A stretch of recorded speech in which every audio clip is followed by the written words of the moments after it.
नमस्कार प्रिय विद्यार्थी मित्रांनो, आपण आजच्या तासिकेमध्ये शिकूया व्यापार सहाय्यक सेवा। आपला भाग सुरू होता उद्योगाचे प्रकार। उद्योगाच्या प्रकारापैकी आपला काही भाग याच्या आधीच्या व्हिडिओमध्ये झालेला आहे आणि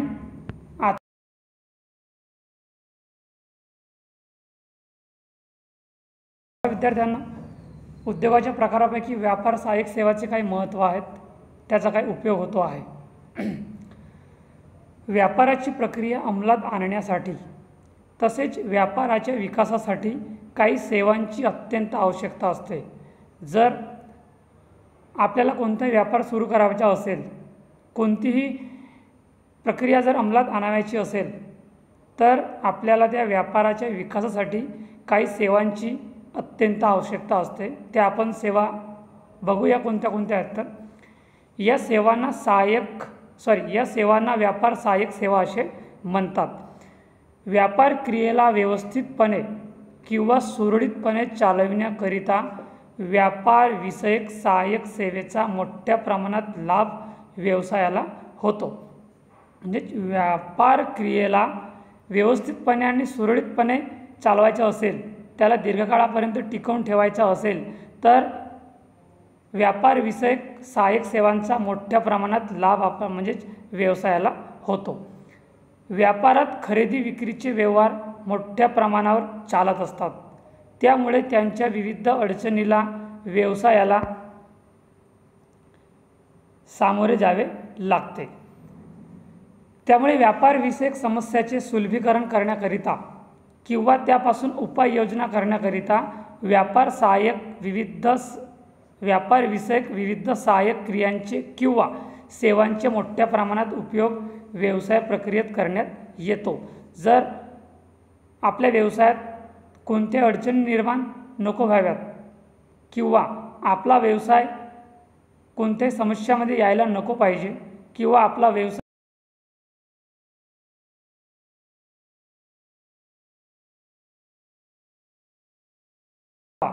यासाठी व्यापार व्यवसायात अनेक उपाययोजना तयार केली जातात। व्यापार विषयक क्रियांचे किंवा सेवांचे मोठ्या प्रमाणात उपयोग आपल्याला करावा लागतो। व्यापार सहाय्यक सेवा ह्या व्यापाराला पूरक सेवा आहेत, ज्याच्या मदतीने व्यापाराला गती प्रदान करण्यात येते। व्यापाराला विविध कामात सहाय्यभूत ठरणारी सेवा म्हणजे व्यापाराची आनुषंगिक कार्य होय। व्यापारात मोठमोठ्या कार्यात तसेच व्यावसायिक प्रक्रियेत उत्तमरित्या सहकार्य करणारे कार्य म्हणजे व्यापार सहाय्यभूत कार्य किंवा सेवा होय। म्हणजेच आपल्याला ज्या मदतीची गरज भासतो आहे व्यापार चालवण्यासाठी, त्या मदतीने व्यापाराला एक गती प्राप्त होते। व्यापाराला विविध कामात आपल्याला सहाय्यभूत ज्या काही ठरणाऱ्या सेवा आहेत, सहाय्यभूत ठरणाऱ्या सेवा म्हणजेच व्यापाराची आनुषंगिक कार्य होय। व्यापारात मोठमोठ्या कार्यात तसेच व्यावसायिक प्रक्रियेत उत्तमरित्या सहकार्य करणारे कार्य म्हणजे व्यापार सहाय्यभूत कार्य किंवा सेवा होय। व्यापारात तयार झालेला माल किंवा वस्तू व सेवा बाजारपेठेत ग्राहकांपर्यंत व्यवस्थितरित्या पोहोचविण्याचे कार्य व्यापार करीत असते। ज्या वस्तू किंवा सेवा आपल्या व्यापारात तयार होत आहेत, त्या वस्तू किंवा सेवा बाजारपेठेत ग्राहकांपर्यंत व्यवस्थितरित्या पोहोचविण्याचे कार्य हे व्यापार करीत असते। ही सेवा विक्रेता आणि ग्राहक यांच्यातील एक दुवा किंवा पूल म्हणता येईल, ज्याच्या मदतीने विक्रेत्याकडून वस्तू व सेवा सुरळीतपणे ग्राहकांकडे पोहोचविण्यास किंवा सोपविण्यात येते। व्यापार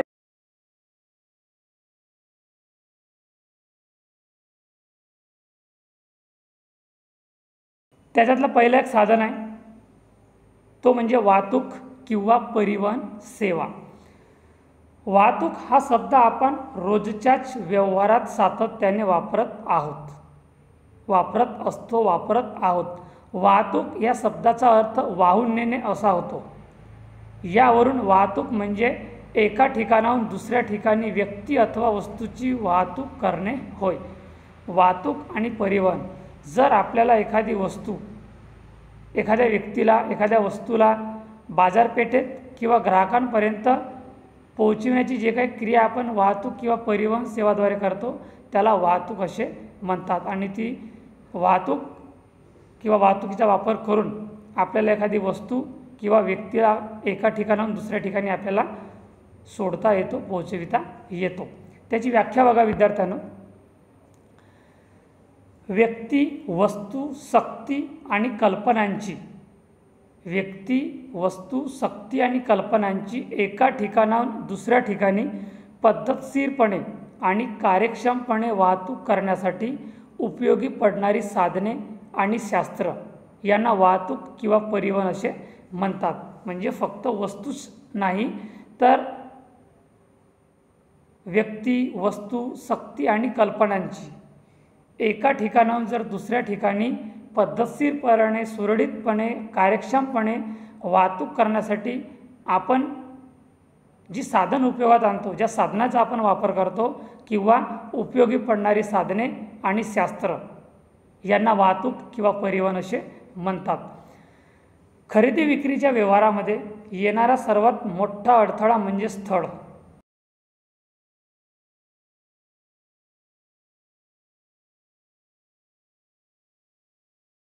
स्थळ समस्या. कारण मालाचे उत्पादन एका जागी होते परंतु त्या मालाला मागणी मात्र अनेक ठिकाणाहून येते.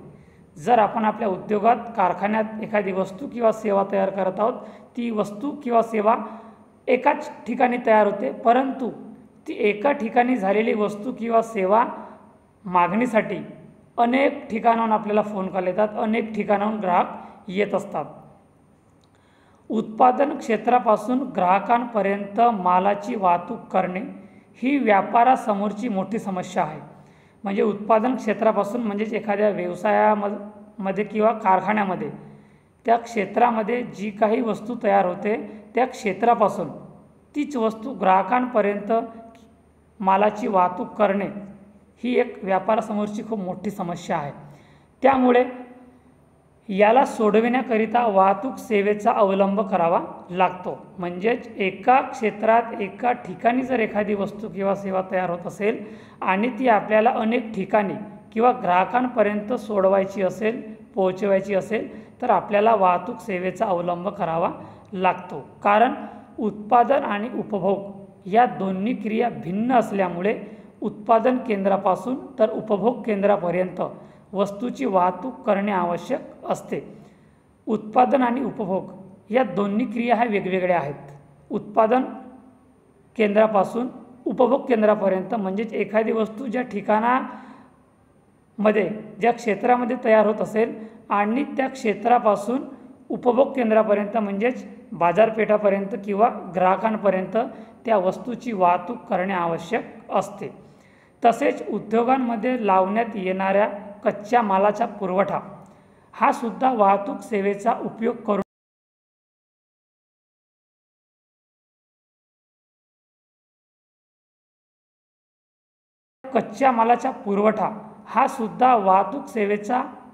वाहतूक सेवेचाच उपयोग करून उत्पादनस्थळी पोहोचविण्यात येते आहे. व्यापारामध्ये खरेदी विक्री व इतर विविध कार्य पूर्ण करण्याकरिता वाहतूक क्षेत्राचा व त्याच्या साधनाचा मोठ्या प्रमाणात उपयोग करण्यात येतो. व्यापारामध्ये जर एखाद्या वस्तूची खरेदी विक्री होत असेल किंवा इतर विविध कार्य पूर्ण करण्याकरिता वाहतूक क्षेत्राचा किंवा त्याच्या साधनांचा मोठ्या प्रमाणात उपयोग करण्यात येतो. वाहतुकीमुळे व्यापारविषयक विविध कार्यात गतिशीलता प्राप्त होऊन त्याचे व्यवस्थापन व कार्य सुरळीतपणे चालत असते. म्हणजे वाहतुकीमुळे व्यापार क्षेत्रात किंवा व्यापारविषयक विविध कार्यात गतिशीलता प्राप्त होते आणि त्या विविध कार्याचा किंवा वस्तूचा व्यवस्थापन आणि कार्य सुरळीतपणे चालत असतो आहे. वाहतुकीचे विविध साधने आहेत, त्याचे वर्गीकरण आपण सविस्तरपणे बघूया की वाहतुकीचे कोणत्या प्रकारचे साधने आहेत, त्याचे वर्गीकरण कसे केले आहेत. तर ते बघा, एका ठिकाणाहून दुसऱ्या ठिकाणी साधन संपत्ती किंवा वस्तू व सेवा तसेच इतर अनेक बाबी वाहून नेण्याच्या क्रियेला वाहतूक किंवा परिवहन असे म्हणतात. वाहतुकीची किंवा परिवहनाची सर्वात सोपी आणि सरळ व्याख्या केलेली आहे विद्यार्थ्यांनो, की एका ठिकाणाहून दुसऱ्या ठिकाणी साधनसंपत्ती असो किंवा वस्तू असो किंवा सेवा असो, तसेच कोणत्याही इतरत्र बाबी का असो ना,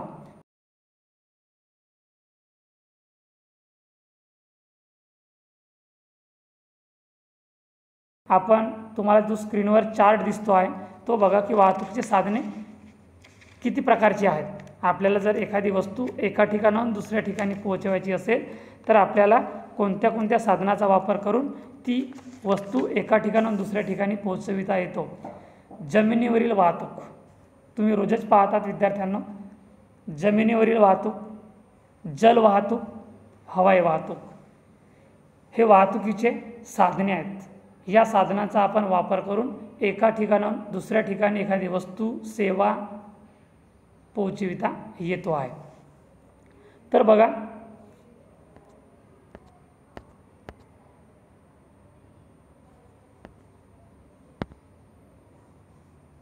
वाहतुकीची साधने: जमिनीवरील वाहतूक, जलवाहतूक, हवाई वाहतूक. आता जमिनीवरील वाहतुकाचे दोन प्रकार पडतात: रस्ते वाहतूक, रेल्वे वाहतूक. आता रस्ते वाहतुकीचे सुद्धा प्रकार पडतात, ती म्हणजे सायकल, हातगाडी. सायकल, हातगाडी. जे रस्ते वाहतूक आहेत ते आपण कोणत्या कोणत्या साधनाचा वापर करून रस्ते वाहतूक उपयोगात आणतो आहे बघा. सायकल आहे, हातगाडी आहे, ट्रक आहे, मोटार, टेम्पो, दुचाकी. आणि रेल्वे वाहतुकीमध्ये आपण फक्त एकच मार्गाचा अवलंब करतो आहे, ती म्हणजे रेल्वे वाहतूक. ती फक्त एकाच मार्गावरून धावते, ती दुसऱ्या मार्गावरून रेल्वे धावत नाही किंवा त्या रेल्वेच्या रस्त्यावरून दुसरी वाहतूक सेवा आपल्याला करता येत नाही. तर ही झाली जमिनीवरील वाहतूक. नंतर आहे जल वाहतूक. एखाद्या पाण्यातून आपण एखादी वस्तू किंवा सेवा एका ठिकाणाहून दुसऱ्या ठिकाणी पोहोचवित आहोत.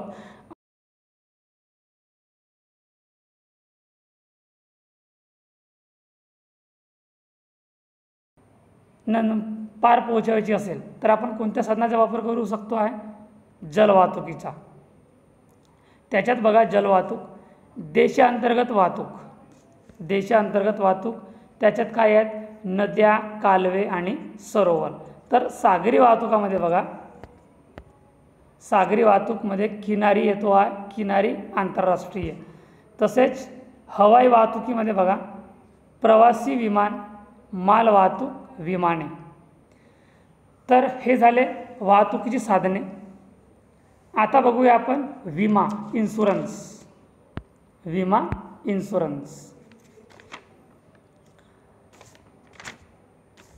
उद्योगात किंवा व्यापारात अनेक समस्याचे धोके किंवा जोखीम स्वीकारावी लागते. कारण जर आपण कोणताही उद्योग किंवा व्यापार करत आहोत, तो व्यापार किंवा उद्योग लहान असो किंवा मोठा, त्याच्यात धोका मात्र येत असतो, जोखीम मात्र येत असतो. आणि ती व्यावसायिकाला, त्या व्यापाराला तो धोका किंवा जोखीम स्वीकारावा लागतो. तसेच नुकसान देखील सहन करावा लागतो.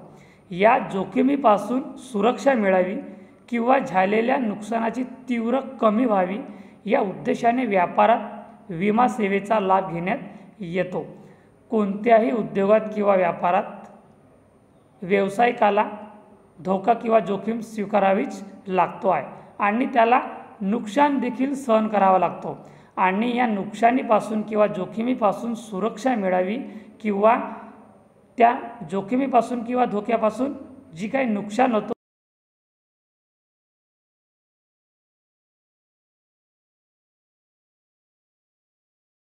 विमा सेवेमध्ये विविध प्रकारचे धोके किंवा जोखीम विमा कंपनी स्वतः स्वीकारत असते आहे.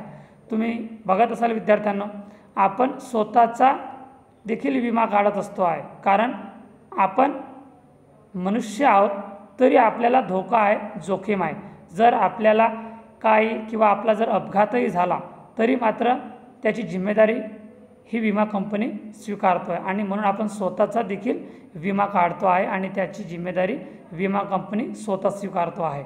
कोणती वाहतूक म्हणा मोटरसायकल असा, जड वाहतूक, हवाई वाहतूक, कोणत्याही प्रकारची जी काही आपण उद्योगाच्या वापरासाठी किंवा स्वतःच्या वापरासाठी किंवा स्वतःचा नुकसान किंवा धोका कमी व्हावा यासाठी सुद्धा आपण विमा काढतो आहे आणि त्याची सर्वस्वी जबाबदारी ही त्या विमा कंपनीची असते आहे. आधुनिक युगात उद्योग व्यवसाय हे फार गतिमान झालेले आहेत. व्यवसायाने किंवा व्यापाराने औद्योगिक, आर्थिक, तंत्रज्ञानात, यांत्रिकीकरणात आणि नवनवीन शोध आल्यामुळे व्यवसाय हा प्रगतीपथावर आहे. व्यवसायाने किंवा व्यापाराने औद्योगिक क्षेत्रात, आर्थिक क्षेत्रात, तंत्रज्ञान क्षेत्रात किंवा यांत्रिकीकरणात आणि नवनवीन शोध लावल्यामुळे व्यवसाय हा प्रगतीपथावर आलेला आहे. व्यवसायाचा खूप झपाट्याने विकास व्हायला लागला आहे, ती म्हणजे यांत्रिकीकरणामुळे, तंत्रज्ञानामुळे. परंतु त्यातून निर्माण होणारे अनेक प्रकारचे धोके, जोखीम तो नष्ट करू शकत नाही. जरी विज्ञानाने खूप प्रगती केली असली तरी मात्र तो स्वतः त्या जोखमीपासून, त्या धोक्यापासून दूर राहू शकत नाही किंवा तो स्वतः नष्ट करू शकत नाही. तसेच व्यापारात कोणत्याही प्रकारचे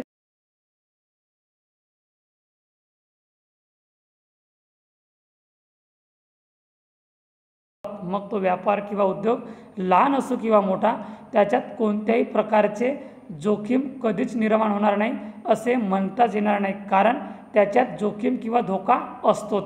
त्याच्याशिवाय तो विकासच होऊ शकत नाही. त्याचप्रमाणे नुकसानाची, धोक्याची, जोखमीची अगोदर पुनर्सूचना व्यापाराला मिळेल असे सुद्धा होत नाही.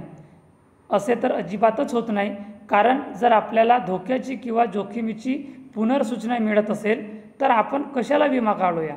आणि जोखमीची, धोक्याची आपल्याला पुनर्सूचना कोणत्याही व्यापाराला किंवा स्वतः व्यक्तीला हे कधीच मिळत नाही, हे मिळू शकत नाही. व्यवसायात काही सांगता येत नाही. कोणती वेळ कशी येईल याचे कोणत्याही स्वरूपाची निश्चिती नसते आहे. व्यवसायच काय तर आपण आपल्या स्वतःच्या जीवाची सुद्धा गॅरंटी देऊ शकत नाही की आपली तब्येत केव्हा खराब होईल आणि केव्हा आपण हॉस्पिटलला भरती होईल. त्याचप्रमाणे कोणत्याही व्यवसायात जोखीम किंवा धोका सांगून येत नाही. तसेच व्यापारामधील सर्वच धोके हे अनिश्चित स्वरूपाचे असतात. अनिश्चित म्हणजे ते केव्हा येऊ शकतात. व्यापारामधील सर्वच धोके हे अनिश्चित स्वरूपाचे असतात. ते केव्हाही, कोणत्याही वेळेला तो धोका किंवा जोखीम स्वीकारावी लागतो आहे. त्यामुळे या धोक्यापासून व्यापार सुरक्षित राहावा किंवा झालेल्या हानीची तीव्रता, नुकसान कमी करण्यात यावे, यामुळे या उद्देशाने व्यापारात विमा सेवेचा मोठ्या प्रमाणात उपयोग होतो. म्हणजे कोणत्याही व्यापाराला किंवा कोणत्याही व्यापारात सर्वच प्रकारचे जे काही धोके आहेत ते अनिश्चित असतात, सांगून येत नाही. परंतु आपण त्या धोक्यापासून किंवा त्या जोखमीपासून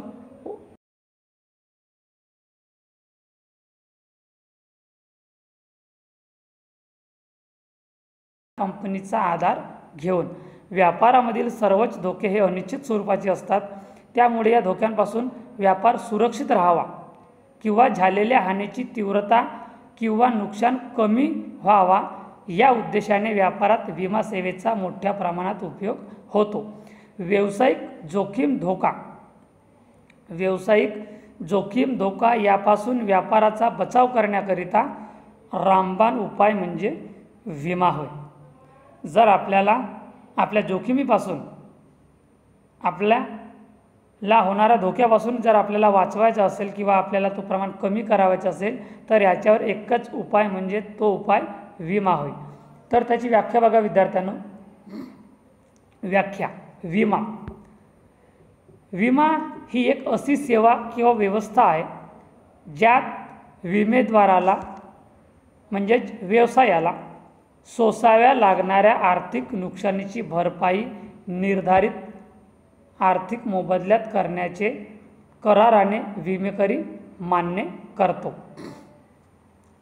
विमा ही एक अशी सेवा आहे, अशी व्यवस्था आहे की ज्यात व्यवसायाला किंवा विमेदाराला म्हणजे ज्याचा विमा आपण काढतो तो सोसाव्या लागणाऱ्या आर्थिक नुकसानीची भरपाई निर्धारित आर्थिक मोबदल्यात करण्याचे कराराने विमेकरी मान्य करतो। तर त्याच्यात बघा बँका अधिकोष, कोणताही व्यवसाय किंवा व्यापार व्यवस्थितपणे सुरळीतपणे चालविण्यासाठी पैशाची सतत गरज पडते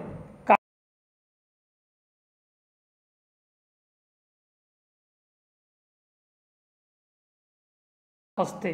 जर आपण कोणत्याही व्यवसायाची सुरुवात करत आहोत, मग तो व्यवसाय लहान असो किंवा मोठा, आपल्याला पैशाची गरज पडत असते, कारण व्यापाराशी संबंधित सर्व आर्थिक व्यवहारासाठी बँकाची मोठ्या प्रमाणावर आवश्यकता असते। पैशाविना व्यापार चालेना अशक्यच आहे, म्हणजे पैशाशिवाय कोणताच व्यापार चालवणे किंवा चालणे हा अशक्य आहे। त्यामुळे व्यापारिक क्षेत्रात पैशाचा पुरवठा करण्याकरिता अधिकोष किंवा बँक सेवेचा मोठ्या प्रमाणावर उपयोग केला जातो। जर आपल्याला एखादा व्यवसाय सुरू करावायचा असेल तर तो व्यवसाय सुरू करण्यासाठी आपल्याला पैशाची नितांत गरज असते। पैशाशिवाय आपला व्यापार उभा राहू शकत नाही आणि तो चालू शकत नाही, यासाठी आपल्याला बँकाची नितांत गरज पडत असते। व्यापारिक क्षेत्रात पैशाचा पुरवठा करण्याकरिता अधिकोष म्हणजेच बँक सेवेचा मोठ्या प्रमाणावर उपयोग केला जातो। बँक ह्या पैशाची देवाणघेवाण करणारी संस्था आहे। बँक ही अशी एक संस्था आहे की कोणत्याही स्थितीत आपल्याला ती लोन देतो आहे। पैशाची देवाणघेवाण करणारी एक ती संस्था आहे, ज्यात ठेवी स्वीकारणे व कर्ज देणे या प्राथमिक स्वरूपाच्या कार्याची अंमलबजावणी करण्यात येते। आपण बँकामार्फत कर्ज पण स्वीकारतो आणि आपल्याकडे जी काही रक्कम आहे, ठेवी आहे, ती सुद्धा बँक स्वीकारते आहे। ही एक प्राथमिक स्तरावरील प्रक्रिया आहे। कर्ज देणारी व कर्ज घेणारी संस्था म्हणजे बँक होय। कर्ज देणारी आणि कर्ज घेणारी संस्था म्हणजेच बँक होय। आपल्याला ती कर्ज पण देतो आणि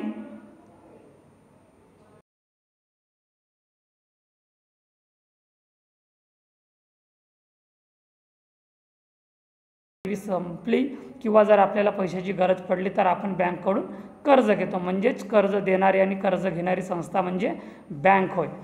अधिकोष सेवा व्यापार व्यवसायाकरिता मोठ्या प्रमाणावर उपलब्ध ठरते, ज्यात व्यापाराला भांडवल पुरवठा करण्यात बँक मुख्य भूमिका बजावत असते।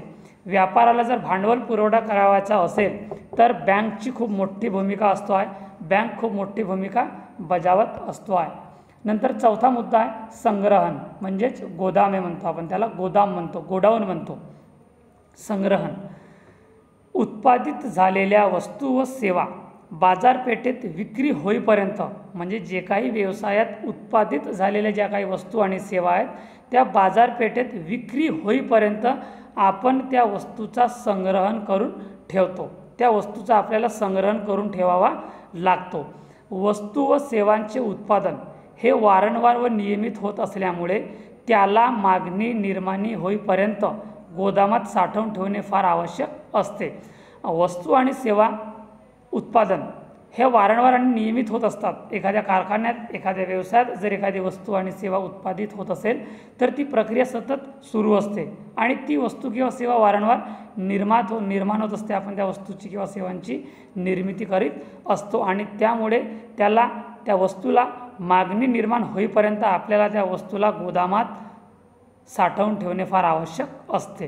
त्यामुळे व्यापारविषयक क्रियेत संग्रहण सेवा ही सुद्धा फार महत्त्वाची व सहाय्यक ठरते आणि त्यामुळे फक्त बँकेचीच भूमिका मोठी नसतो, तर गोदाम याची भूमिका सुद्धा खूप महत्त्वाची असते, सहाय्यक असते आहे। नंतर आहे पाचवा मुद्दा जाहिरात।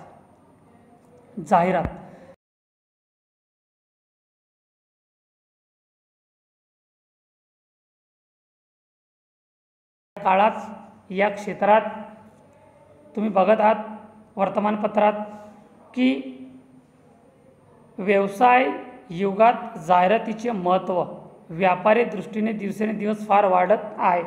इतरत्र जाहिरात पेपरवर येत नसेल, परंतु मात्र व्यापारीवाल्यांची एखाद्या व्यवसायाची जाहिरात मात्र रोज आपल्याला पेपरमध्ये वाचायला मिळतो, पाहायला मिळतो आहे। मोठ्या प्रमाणावरील उत्पादनाच्या व वितरणाच्या वाढत्या गरजा भागविण्यासाठी जाहिरातीचा मोठ्या प्रमाणावर उपयोग करून घेतला जात आहे।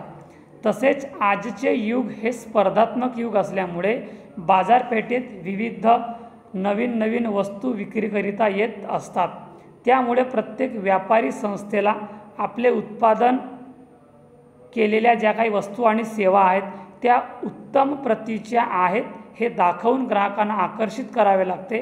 त्यामुळे व्यापारी कार्याला बळकट करण्याकरिता जाहिरात या सेवेचा मोठ्या प्रमाणात उपयोग करण्यात येतो आहे।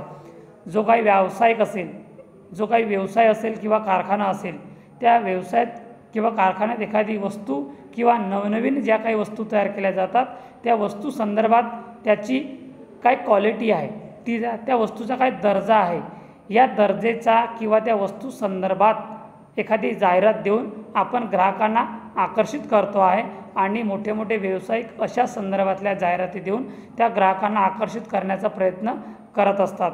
त्यामुळे व्यापारी कार्याला बळकट करण्याकरिता जाहिरात या सेवेचा मोठ्या प्रमाणात उपयोग होताना दिसत आहे आणि ती वस्तू किंवा सेवा किंवा त्या व्यवसाया संदर्भात किंवा त्या व्यवसायाला जर किंवा त्या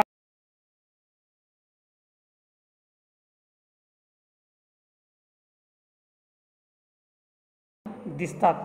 नंतर आहे संदेशवहन, कम्युनिकेशन, संदेशवहन।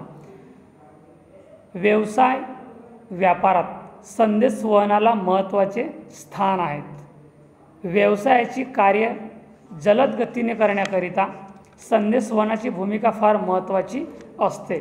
व्यवसाय व्यापारात संदेशवहनाला खूप जास्त महत्त्वाचे स्थान प्राप्त झालेले आहेत। व्यवसायाची कार्य जलद गतीने करण्याकरिता संदेशवहनाची भूमिका फार महत्त्वाची आहे। वस्तू व सेवांची माहिती ग्राहकांपर्यंत पोहोचविण्याकरिता संदेशवहनाचा मोठ्या प्रमाणावर वापर व्यापार क्षेत्रात केला जातो। म्हणजे जी काही व्यवसायात वस्तू आणि सेवा तयार केली जाते त्या वस्तू आणि सेवांची माहिती ग्राहकांपर्यंत वेळेच्या आत किंवा खूप कमी वेळात पोहोचविण्याकरिता संदेशवहनाचा मोठ्या प्रमाणावर वापर व्यापार क्षेत्रात केला जातो। ग्राहकांपर्यंत आपला संदेश किंवा विचार जलद गतीने पोहोचविण्याकरिता दळणवळण सेवेचा व्यापारात मुख्य भूमिका बजावत आहे। म्हणजेच ग्राहकांपर्यंत आपला संदेश किंवा विचार खूप लवकर, खूप तातडीने, खूप जलद गतीने पोहोचविण्याकरिता दळणवळण सेवेचा व्यापारात मोठा हिस्सा आहे, त्याची मोठी भूमिका आहे। नंतर बघूया विद्यार्थ्यांनो व्यवसायातील नफ्याचे महत्त्व, की एखाद्या व्यवसायात नफ्याचे काय महत्त्व आहे। नफा मिळविणे हा कोणत्याही व्यापार क्षेत्राचा किंवा व्यवसायाचा प्रमुख आणि प्राथमिक उद्देश आहे। सुरुवातीपासून आपण शिकत आलेले आहोत की कोणत्याही व्यावसायिकाचा मुख्य उद्देश, कोणत्याही व्यवसायाचा मुख्य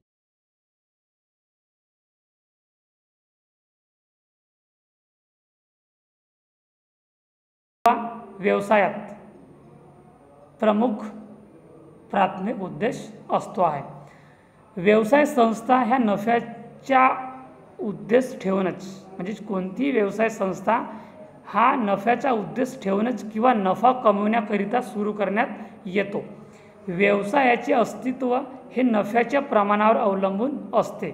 म्हणजेच व्यवसाय जर मोठा असेल तर नफ्याचा प्रमाण हा जास्त असेल, त्याच्या विरुद्ध जर व्यवसाय हा लहान असेल, छोटा असेल तर नफ्याचा प्रमाण कमी असेल आणि म्हणूनच व्यवसायाचे अस्तित्व हे नफ्याच्या प्रमाणावर अवलंबून असते आहे। कारण नफा प्राप्तीच्या उद्देशामुळे व्यवसाय हा आर्थिक घटकांचे विवेचन करून अर्थशास्त्रीय पद्धतीत समाविष्ट होत असतो आहे। व्यवसायाचे अस्तित्व हे नफ्याच्या प्रमाणावरच अवलंबून असतो, कारण नफ्या प्राप्तीच्या उद्देशामुळे व्यवसाय हा आर्थिक संकटाचे विवेचन करून अर्थशास्त्रीय पद्धतीत समाविष्ट होत असतो आहे।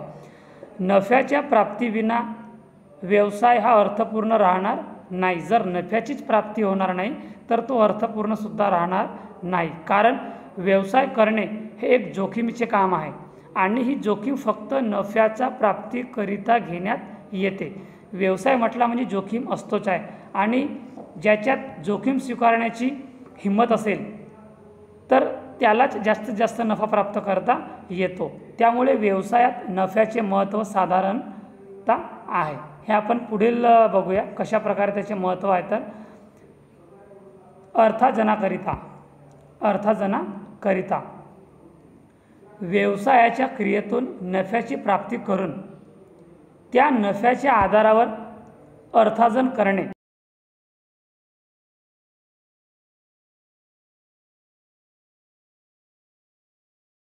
प्रमुख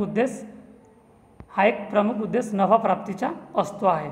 म्हणजेच व्यवसायाच्या क्रियेतून नफ्याची प्राप्ती करून त्या नफ्याच्या आधारावर अर्थार्जन करणे किंवा अर्थार्जन करणे हे व्यवसायाकरिता फार महत्त्वाचे आहे। व्यवसायाची सुरुवात करून त्यापासून अर्थार्जन करणे हा एक प्रमुख उद्देश नफा प्राप्तीचा असतो आहे। म्हणजेच आपल्याला जर नफा प्राप्त करून घ्यावायचा असेल तर आपल्याला व्यवसायाची सुरुवात आधी करावी लागेल, कारण कोणत्याही व्यावसायिकाचा किंवा कोणत्याही व्यवसायाचा मुख्य उद्देश हा नफा कमविणे हा असतो आहे। नंतर आहे उत्पन्न।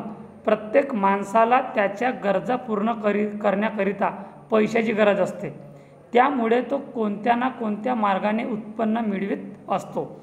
उत्पन्नाशिवाय माणूस समाधानी होऊ शकत नाही। त्यामुळे व्यवसायात नफ्याची प्राप्ती करून त्या उत्पन्नाच्या आधारावर विविध गरजांची पूर्तता व्यक्ती करीत असतो आहे। प्रत्येक माणसाच्या मूलभूत गरजा पूर्ण करण्यासाठी त्याला पैशाची गरज असतो आणि त्यामुळे कोणत्याही व्यक्तीला पैसा प्राप्त करावायचा असेल, आपल्या गरजा जर पूर्ण करावायच्या असतील तर त्याला पैशाची नितांत गरज असतो आहे आणि तो पैसा कमविण्यासाठी कोणताही व्यवसाय रोजीरोटी करण्याचा प्रयत्न करत असतो आहे। कारण उत्पन्नाशिवाय माणूस समाधानीच होऊ शकत नाही, पैशाशिवाय माणूस समाधानीच होऊ शकत नाही, राहू शकत नाही। त्यामुळे व्यवसायात नफ्याची प्राप्ती करून त्या उत्पन्नाच्या आधारावर विविध गरजांची पूर्तता व्यक्ती करत असतो आहे। नंतर तिसरा मुद्दा विकास व विस्तार। नफ्याच्या प्राप्तीमुळे व्यवसायाचा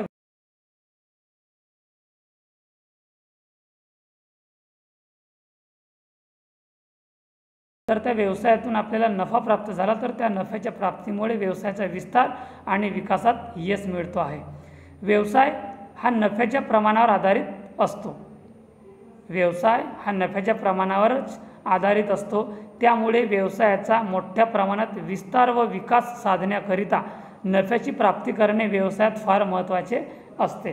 कारण कोणत्याही व्यवसायाचा विकास आणि विस्तार करावायचा असेल तर त्या व्यवसायाने आधी आपली नफ्याचं प्रमाण वाढवून घेणे आवश्यक आहे।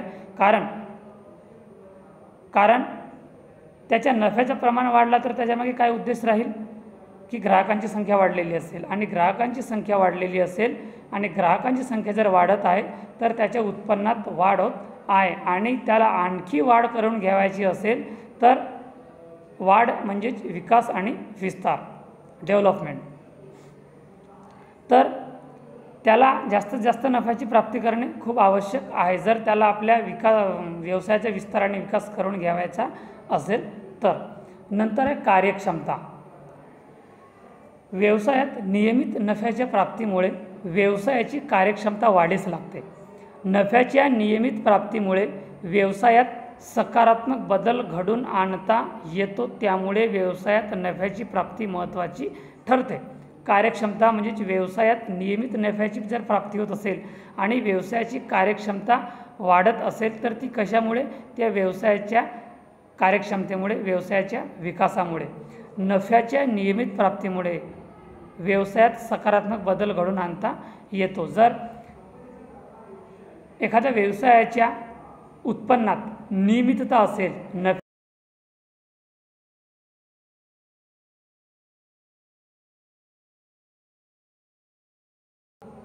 त्यामुळे व्यवसायात नफ्याची प्राप्ती महत्त्वाची ठरते। कारण एखाद्या व्यवसायात जर नफ्याची नियमितता नसेल तर त्या व्यावसायिकाचा विचार हा मात्र नकारात्मक असेल आणि याच्याच विरुद्ध जर एखाद्या व्यवसायात उत्पन्नाची नियमितता असेल, नफ्याची नियमितता असेल तर त्या जास्तच्या प्राप्तीमुळे व्यवसायात सकारात्मक बदल घडून केव्हाही आणता येतो, त्यामुळे व्यवसायात नफ्याची प्राप्ती ही महत्त्वाची ठरते. नंतर आहे उद्योजकाचे समाधान. व्यावसायिक नफ्याच्या प्राप्तीची आशा घेऊनच व्यवसाय करत असतो. त्यामुळे व्यवसायात जर नफ्याची प्राप्ती झाल्यास व्यावसायिकाचे समाधान मोठ्या प्रमाणात होण्यास महत्त्वाचे ठरते. म्हणजेच कोणत्याही व्यावसायिकाचा उद्देश काय आहे की जास्तीत जास्त नफा प्राप्त करणे आहे. म्हणजेच व्यावसायिक नफ्याचा विचार करूनच, नफ्याच्या प्राप्तीची आशा घेऊनच तो कोणता नाही कोणता व्यवसाय करत असतो.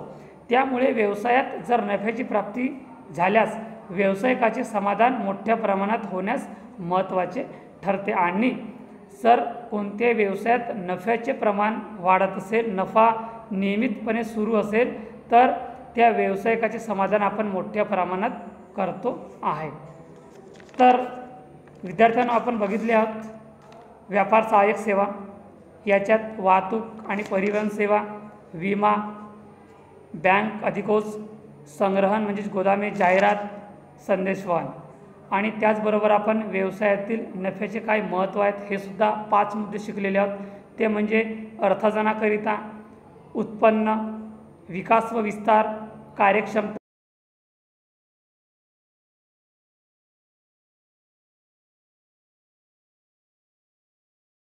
दुसरा युनिट्सची सुरुवात करूया. दुसरा युनिट शिकूया. आपला पहिला युनिट्स होता व्यवसायाचे स्वरूप आणि व्याप्ती. हा आपला पहिला युनिट संपलेला आहे. दुसरा युनिट आपण पुढच्या तासिकेला पुढच्या भागात शिकूया आणि इथेच थांबूया. धन्यवाद.